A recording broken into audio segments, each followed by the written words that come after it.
everybody. This is Paula from the Quincy Chamber, and we have Dan Tebow here today, and he's going to have a workshop on podcasting 101. So welcome. I have everybody muted right now, and I'd like you to remain muted. At the end, if you have a question, there's going to be a thumbs up. If you hover over your image, you can click the thumbs up. So if you have a question, we'll get to you at the end. So Dan, if you want to take over.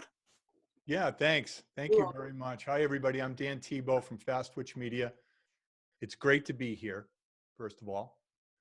And I want to thank Tim Cahill and the Quincy Chamber of Commerce for hosting this Lunch and Learn, or the stew, we're calling it a stew, giving me the opportunity to talk about what I love to do. And it was Tim that brought the idea of exploring the podcasting space to me in the first place. One of the first podcasts I published is his Profiles in the American Dream, which is on a bit of a hiatus, but we hope to begin pushing out some content again soon. If you haven't heard it yet, it's on Apple, Google, Stitcher, TuneIn, all the places where you get your podcasts. It's an interview style show, and it's an extension of Tim's book of the same title that he published back in 1994. Only the success stories are chamber members who own Quincy-based businesses. I, by the way, am a Quincy kid. I'm very proud to say that. I want to thank two other people for all the help with these chamber projects. Paula Pezovich and Melissa Burke are the creative force behind the website, the newsletters, the live events, the membership benefits, and so much more. Everything I've ever done with the chamber has ran smoothly because of their skill and their commitment and just plain old way of making me feel important. And for that, you have my gratitude. So a little bit about me. At 58 years old, and that was a couple of years ago, that was 3 years ago, I decided I wanted to be a podcaster, and I'm a digital immigrant.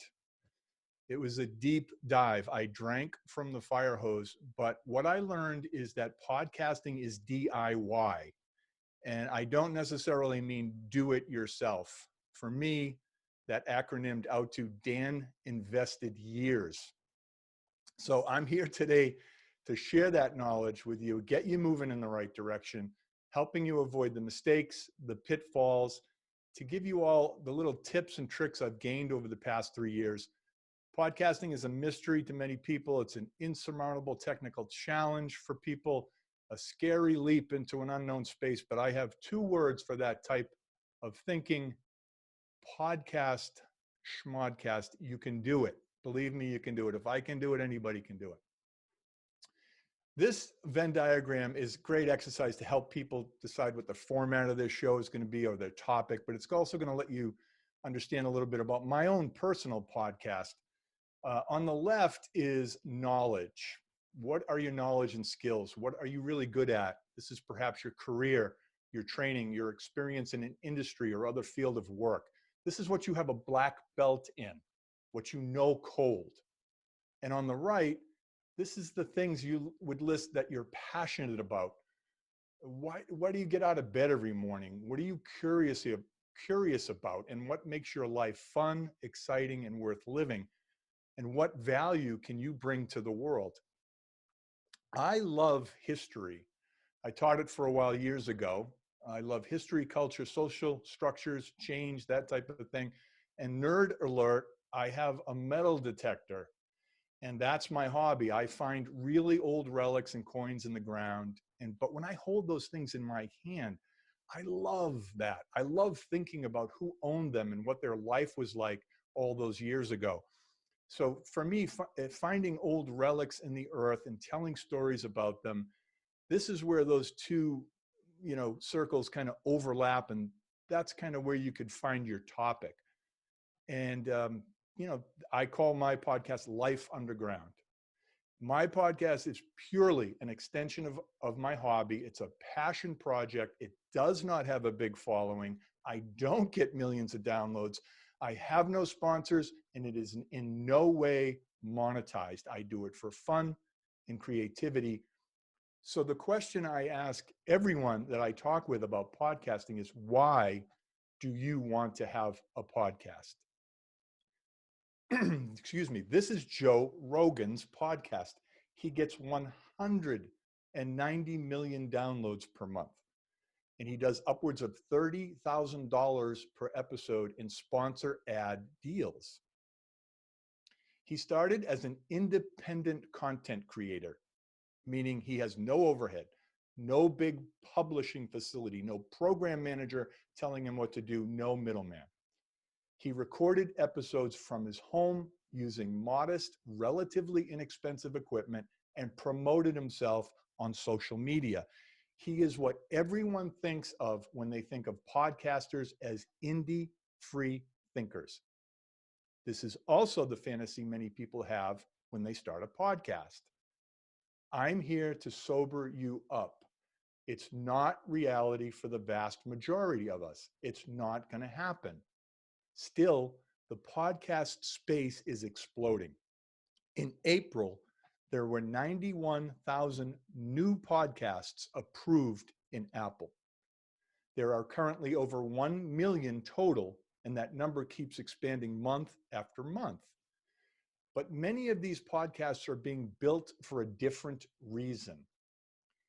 Podcasting is becoming a great networking tool. The benefits of having a podcast are creating an engaged, grateful network of industry professionals, leading to strategic partnerships and new clients. By having industry guests on your podcast, you create value for them by amplifying their mission and their message on your platform.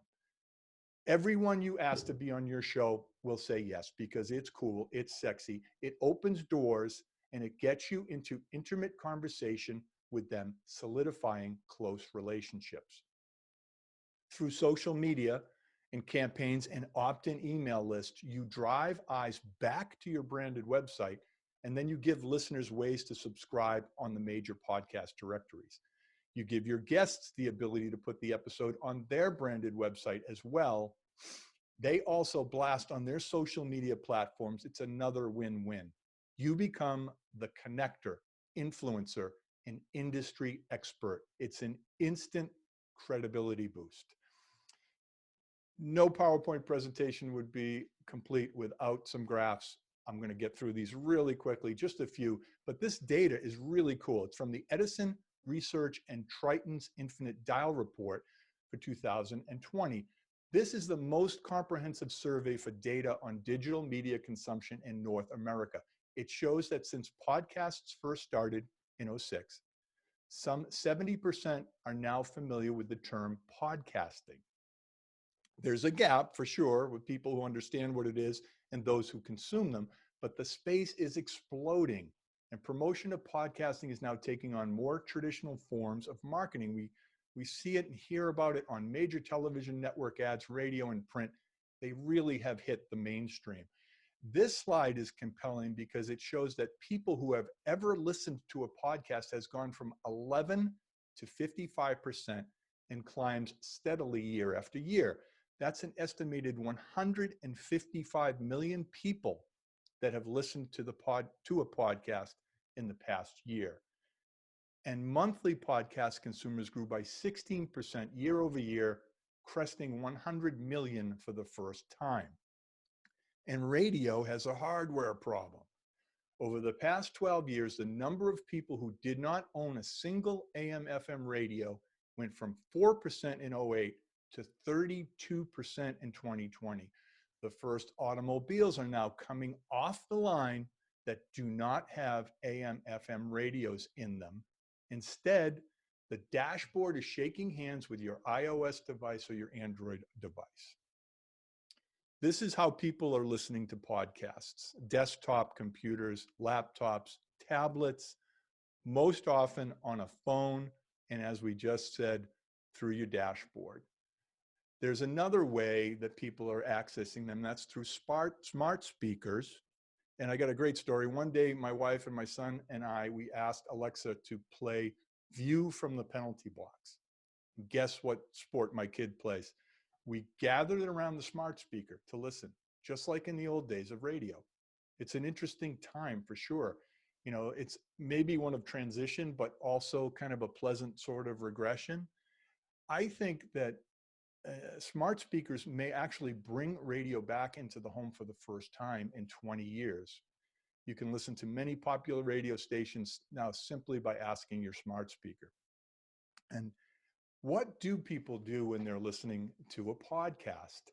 People listen to podcasts everywhere, doing almost anything while they are working out, doing the gardening, commuting to work, in the car, and just relaxing. What's great about podcasts is that you listen to them on demand. You can listen to part of a podcast episode, stop it at any time, resume at any time in the future, right where you left off, simply by hitting the play and pause buttons. My clients are broadcasters, book authors, businesses, nonprofits, and trade associations.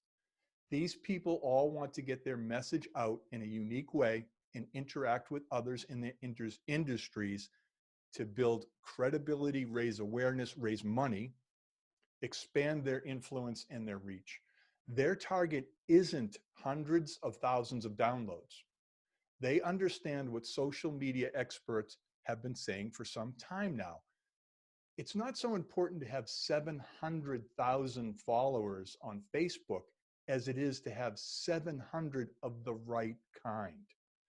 All of my clients are happy with the results, and not one has stopped podcasting.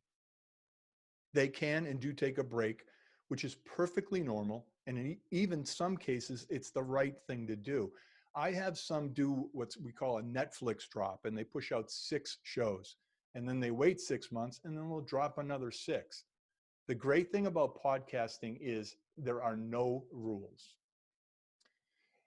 Technically, a podcast, you can take an audio file and put it on a website or a social media post or YouTube. It's not a podcast. That is not a podcast. Technically speaking, podcasts are an audio file distributed to a podcast directory by an RSS feed, where it can be subscribed to and consumed on demand on an app or your phone or other device. What defines a podcast is the fact that through the same mechanism as blog posting, RSS feeds enable them to be pulled up to a variety of those directories where you can subscribe to them for free. It simply allows the listener to set it and forget it. As new podcast episodes become available, they automatically appear in the listener's library where they're notified and they eagerly consume that content. The major directories are platforms that already serve up streaming audio. They've been doing that for quite some time now: Apple, Google, Stitcher, TuneIn. But what they are scrambling to pull in is podcasting content now, because the space is exploding. This, by the way, is an RSS feed. And if this is melting your brain, it should. It's a bunch of confusing code, and it's meant for computers and apps and software, not human beings. Up until 1999 and before RSS was created, you had to deal with mega media distribution gatekeepers like Yahoo or Microsoft or terrestrial radio, and they all had their hand out when you wanted a piece of the cloud. With the advent of RSS, anyone with the technical know-how had an unrestricted and inexpensive way to get their voice heard across the world. RSS stands for Really Simple Syndication. Think of RSS as the transmitter. Suddenly, you're everywhere. By virtue of RSS and those directories, your reach is enormous. Your voice and your stories can be heard worldwide, on demand, wherever there's a device and a Wi-Fi connection. With broadcast radio and television, that's for a fleeting moment. With RSS, it's permanent. So how do you get an RSS feed? This is where media host providers come in. I have QuickBooks for bookkeeping. I have Dropbox for cloud file storage and sharing. Well, a media host is another service that generates the RSS feed for you and gives you your publishing platform. This is the back end of podcasting. This is where you upload your audio file, the artwork, you write your show notes, you create your tags and metadata like your copyright, who's the author, the category, the things that give your show the look and feel you want on those directories and apps. It also gives the listeners links to you or your guest's branded website.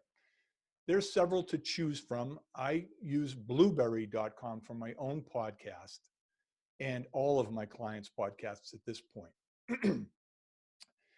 They offer different plans depending on how much content you are uploading monthly, but it's an inexpensive way to publish.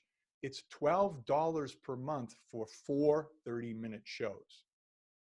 And the podcast space is bringing in new service providers like this media host, kind of on a monthly basis.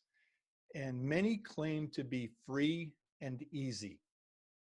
So please listen to what I say next very, very, very carefully. When it comes to free podcasting services, the rule of thumb is this: if the product is free, then you are the product. Like most of us, I have a phone full of apps, and when I download a new app, I agree to their terms. I create a profile, I fill out some personal information. I may add a picture of myself. It asks if I want to allow notifications or location services. I'm becoming a part of this huge database ecosystem that other companies selling their products will pay lots of money for. They want to know who I am, where I am, and what I like so that they can sell me products. That's why they create these apps. It's for that purpose, not to find your long lost high school chums or play a game. I'm the product there. The same thing's happening. Be wary of apps on phones that say it's a podcast right now, instant all-in-one solution. You can record, you can edit, you can add music, and you can publish right from your phone. What you don't know is what they're going to do with your content. They could put a political ad that you don't agree with right in the middle of it. They could make money on it, and they're not going to share that revenue with you. And they're going to promote, your content on their social media using their brand and their website. You have no control. In the case of podcasting media host services, the things that you must have control and ownership of are: 1, your RSS feed; 2, your intellectual property; and 3, control over your content. Many of these free services hijack your feed and therefore your intellectual property. For all of these reasons, I use Blueberry. They give me control over everything. And when you publish from your media host, this is how a show would appear on a desktop in Apple. This is On Mic with Jordan Rich. I've been producing and publishing his show for a few years now also.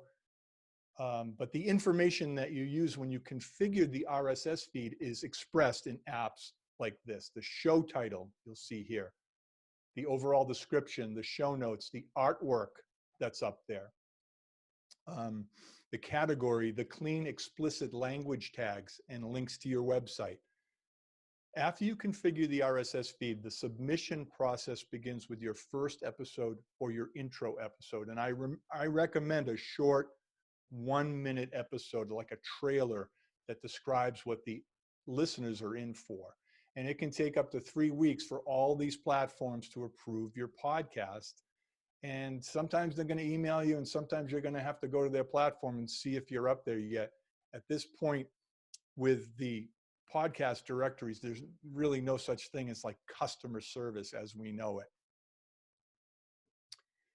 Blueberry as a service also gives you embed codes so you can put your podcast episodes directly on your website with professional customizable players. As you see here, on Liz Bruner is another client of mine, and we put the player right there on her website so people can listen right there. I mean, Apple, Google, and Spotify and iHeart and all these places, they don't need our help. Instead, through social media engagement and your opt-in email list, you drive eyes back to your branded website this way. And then you offer your guest the embed code, and they can put the player with their episode on their website as well. Then they do their social media blasts to their following and drive eyes to their site. This way, we're creating value, tremendous value for everybody, and you're extending your reach at the same time. It doesn't matter where your podcast is consumed. If they click, it's going to count as a download. Once your podcast is consumed, then you dress the website with official badges and you install them, so give the listeners a way to subscribe on all of those major platforms. So what we're doing is in social media posts, we're beating people over the head to come to your branded website. Then we're beating them over the head with ways to subscribe.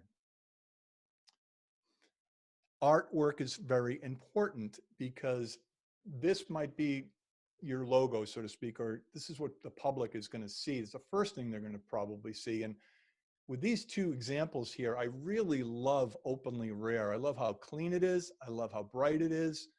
I love the graphic. The one on the right, Mysteries, Myth, and More, it's a little busy. It's a little complicated. And the text is a little small. Remember, this is going to be a little tiny square on someone's phone.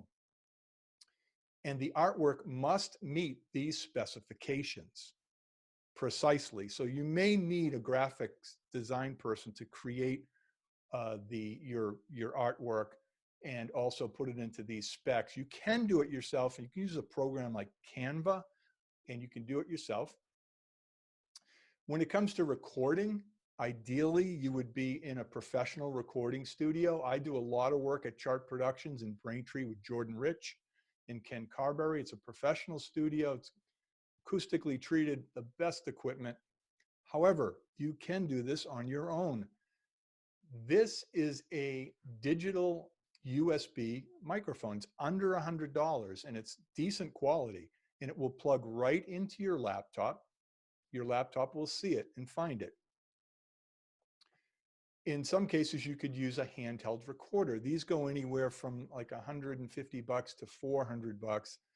And you could throw this down on the table, and those two external microphones would capture pretty decent audio quality. I've done it before. You know, there's a lot of equipment that can be purchased here. I recommend headphones. I recommend a pop filter in front of your microphone. It gets rid of some of the, I'm using one right now, it gets rid of some of the plosives. I think that, you know, headphones are necessary, especially when editing your podcast. But these are kind of like the cork sniffing sensibilities. You can just get away with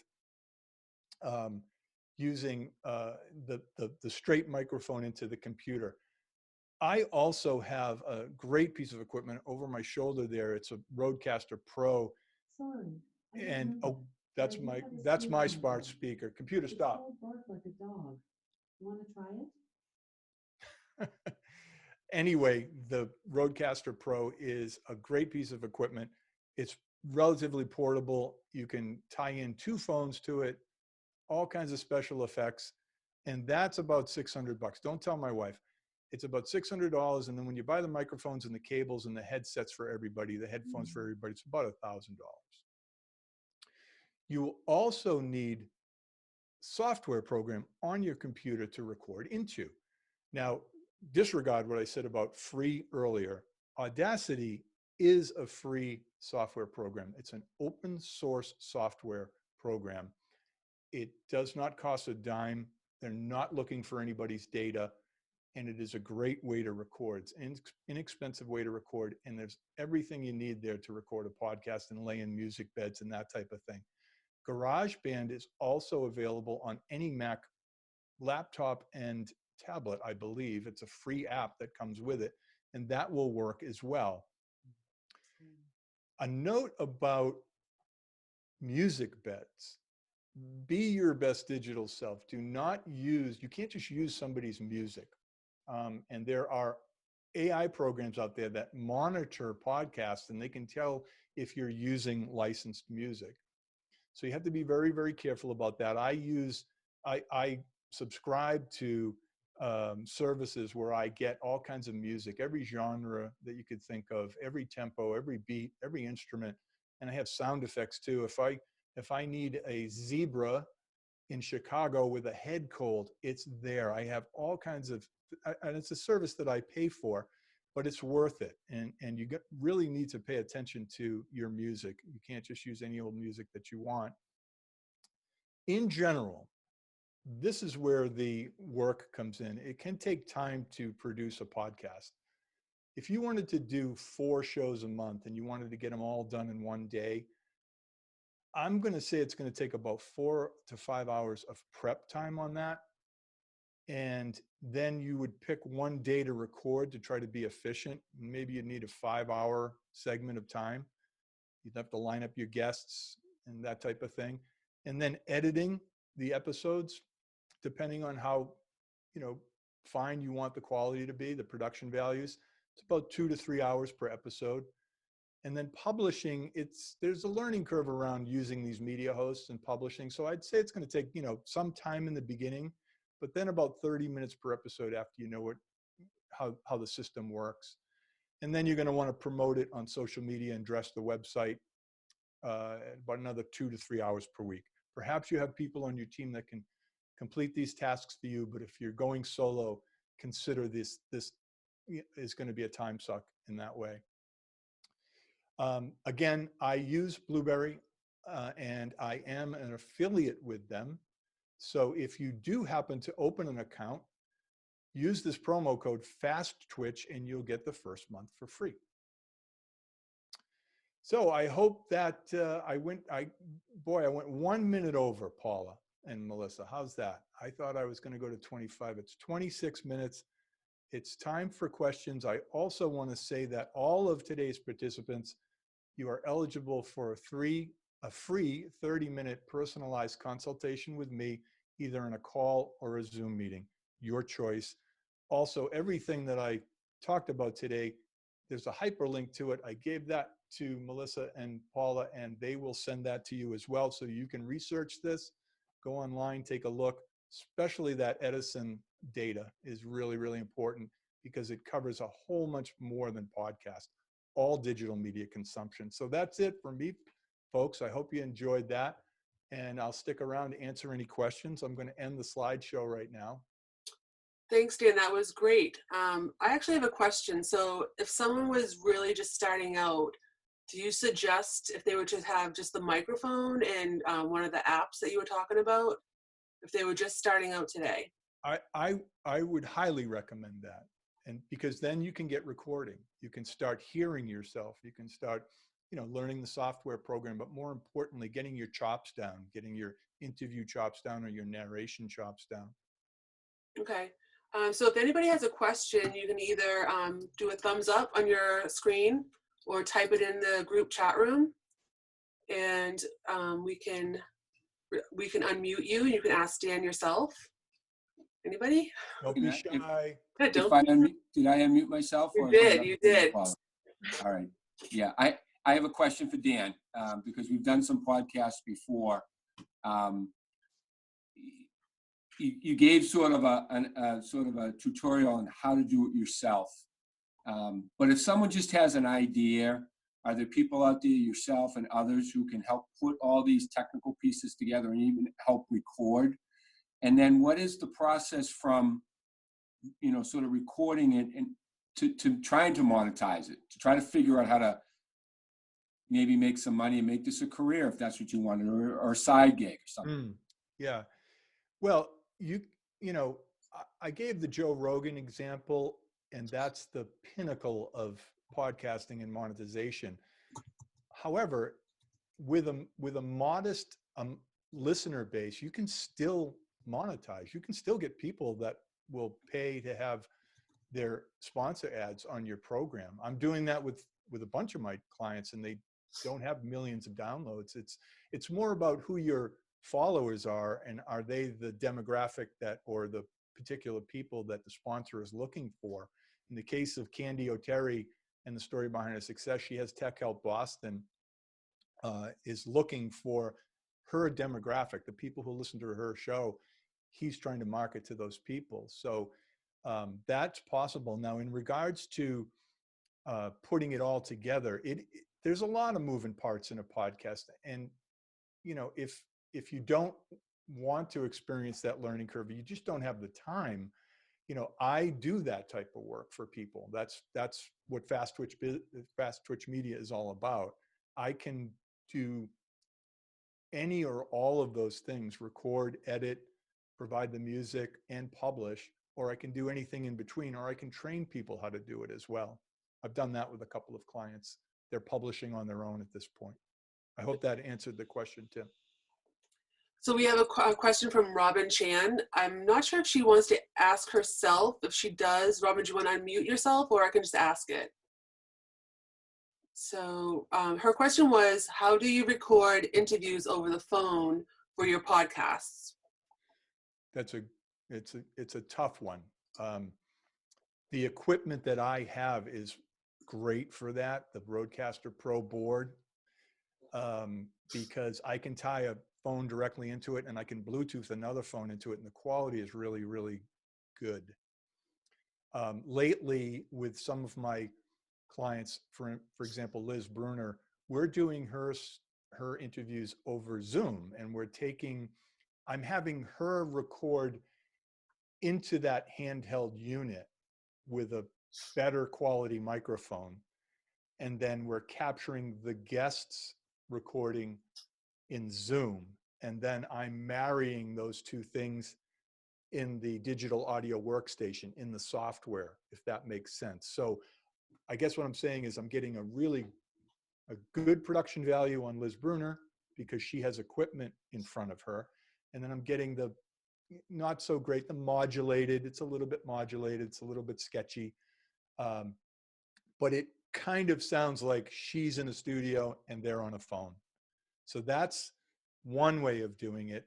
The Skype systems work really well. You got to be careful with Skype because that system works on bandwidth. So if there are a million people on that day, you might get really horrible bandwidth. Zoom is a little bit better than that. It functions on a different platform. And I usually find I get better results on Zoom. Okay, Robin, did that clear up your question? I know she's unmuted now, so I didn't know. Did you want to expand on that, or? Yeah, a little bit, and so it must be challenging to get the quality levels to be, because if you're recording yourself with a Zoom mic, and then your guest is on the web browser, then the quality levels of the audio recording is very drastically different. Is there a lot of work to marrying the two? No. Once you get to know the audio editing platform, you're just creating another track and you're putting the good quality audio track above, mixing in with the poorer quality track, I guess. There's a little bit of, yeah, I mean, yeah. If you've never used the audio editor before, you're in for a learning curve, but it's not something that's undoable. So do you try to bring up the level of the guest to your level, or do you just have to be okay with one being higher quality than the other? You can't really change the quality. You can change the volume and you can level things out, and you can use effects like compressor and limiters and things like that. There's people are spiking and they just laughed or coughed into the microphone or something like that. You can manipulate that a little bit. But if you have a Zoom recording and it's modulated and sketchy, you're really not going to be able to clean that up that much and match the good quality. No. Okay. Thank you, Dan. You're welcome, Rob. All right, Dan, we have another question from Jenny Smith, so if she can unmute herself. Hello, thank you. Question. So what I'm thinking is, with social distancing, and if you have, we're talking about telephone, and my daughter said she's heard some telephone interviews and the quality's not that great. And if you have people local that you want to get together with, and I'm thinking social distancing, can we, practice social distancing, have like the 6 feet and have one microphone, and, can we, I don't know, I'm just thinking outside the box a little bit. Yeah, no, as a matter of fact, two of one of my clients is Candy O'Terry, and she does this great podcast, Story Behind Her Success. And she just did Joyce Kulhaywick in Joyce's home, social distancing with that handheld unit, two professional microphones. She did that also with a neighbor of hers. She interviewed a neighbor of hers. The neighbor came over, they sat the appropriate distance away and did an interview that way. So that, I guess that's up to the individuals, of course, and but it does work. Just starting out, also, could we use one microphone and like on a table and, or what about outside? Your question about being on the inside is what kind of microphone? Well, yes, could we use one microphone and could one. it be in the middle between two people and have them be 6 feet apart? Well, my good microphone technique is to be close to the mic. The closer I get to this mic, the better I'm going to sound. The more bass I'm going to have. That radio sound is going to come through. So if you had a microphone and you were 4 or 5 feet away from it, you're going to get a lot of the ambient noise in the room, and it's going to sound a little bit hollow. It's going to sound, I'm hoping that I'm creating that effect just by moving away from my microphone right now. You should probably hear the difference. And then when I come back in, you're going to hear. So I would just caution you to say that expect that kind of quality if you're going to be far away from the microphone. And what about being outside?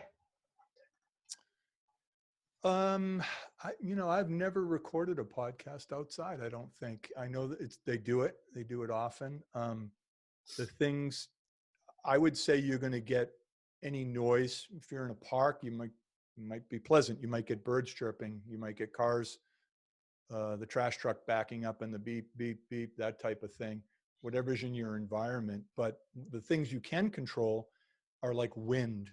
So then you would get the foam covering that goes over the microphone, and that will stop that wind noise from blowing into the microphone. Thank you.